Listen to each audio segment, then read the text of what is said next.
আমি ধারণা করছি আমরা যে মেইন লাইন আছে আমাদের ভবনের সামনে আলমদিনা মার্কেটের সামনে যে বিদ্যুতের খুঁটি আছে ওখান থেকে স্পার্কিং করে আমাদের মার্কেটের যেই আপনার ডিস্ট্রিবিউশন বোর্ড আছে ওখান থেকে জেনারেটর ডিস্ট্রিবিউশন বোর্ড এখানের মধ্যে আগুনটা শর্ট সার্কিটের মাধ্যমে আগুনটা সূত্রপাত হয়।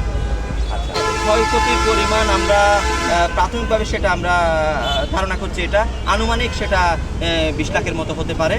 তো পরবর্তীতে আমরা আইডেন্টিফাই করে পরে আমরা সেটা আমরা জানিয়ে দিব। আমরা না সেটা আমরা কোনো পরিকল্পিত সেটা আমরা বলতে পারছি না আমরা, কারণ আমরা স্পটে ছিলাম না। আমরা যেটা আমি কয়েকজন কাছ থেকে আমি মেসেজ পাই এখান থেকে আমাদের স্পার্কিং হয় মেইন রোডের ভিতরে ফুটে ওখান থেকে স্পার্কিং হয়ে ভিতরে আমাদের বেসমেন্টের মধ্যে যে ট্রান্সফরমার আছে ভিতরে ডিস্ট্রিবিউশন বোর্ড আছে এলপিএস এবং মিটার ওখানের মধ্যে আগুনটা ধরে যায়। আচ্ছা ইউনিট আমরা প্রায় 18 জন মতো আমরা এখানে এখন সম্পূর্ণরূপে এখন আর কোনো সমস্যা নেই।